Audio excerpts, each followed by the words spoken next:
some of my students ask me today about what is your opinion, sir, about India and China face off which took place recently.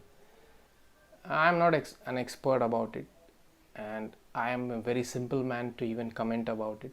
I don't have much knowledge about it, but whatever I have studied, I would like to tell that look, there are 4 5 factors which we have to consider, that what will happen if India and China war happens.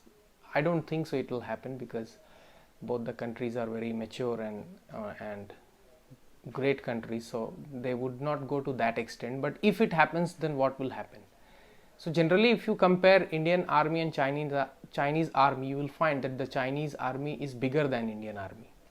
But we cannot consider only that fact. There are other important factors also which we must consider.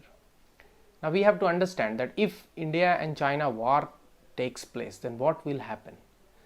So in papers, if you see on papers, then India is not as strong as China, but in reality you have to understand some 4 5 factors. That Indian army has a quality that it only knows 2 options, either war or die. They either fight or they die. They don't have third option. But most of the armies of the world have the third option of run away. You would have heard that many countries' army sometimes they run away when they find that their situation is not under control. But Indian army is not like that. They don't exercise the third option, that is called running away. They don't run away. They don't know that. Either they will go fight or they will die. That's all.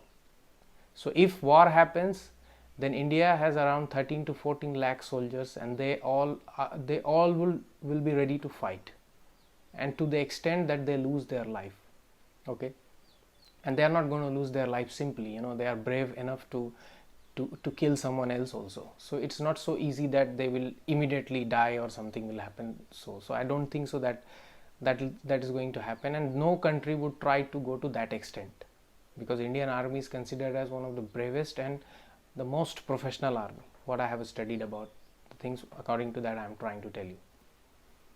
Second factor is that many decades ago China has adopted a one child policy. So most of the Chinese army, I was reading in Google 2 days back that most of the Chinese army are of that family where they are the only child of their family. So that is also that would be also a very painful situation to lose that, because if war takes place, there would be deaths both the sides, and it could be costly for that.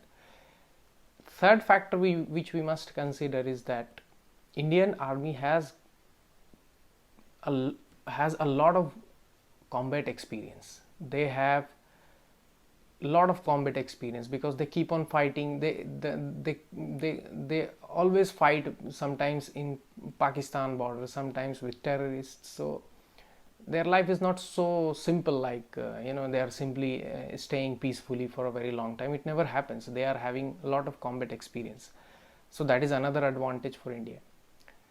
One more factor which we have to consider is that Indian army fights for the country. They have strong emotion to safeguard their country. Chinese army fights for a party, that is PLA. That is their communist party, and that is the army is also People Liberation Army. It's not Chinese army. That is also another factor.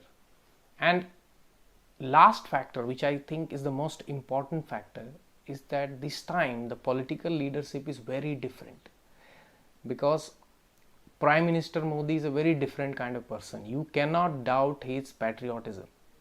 He is a damn patriotic person, and he is the same man who has hoisted a flag in the year, I think 1993 or 94 in Srinagar, in Lal Chowk, when he had got a lot of threat from terrorists. So he's the same man who's sitting in the power today. So, and also very decisive in his nature. He's a quick decision maker. He doesn't delay to take decisions. So if I would pray that war shouldn't happen, because it's only for losses it happens.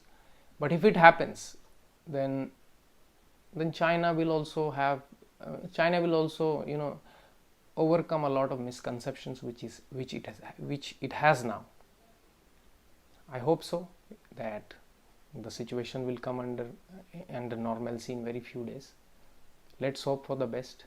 So this is my opinion, and being an Indian, I am fully with Indian Army and with my government. Thanks for watching this video. I would request my students to see this video. Thank you very much.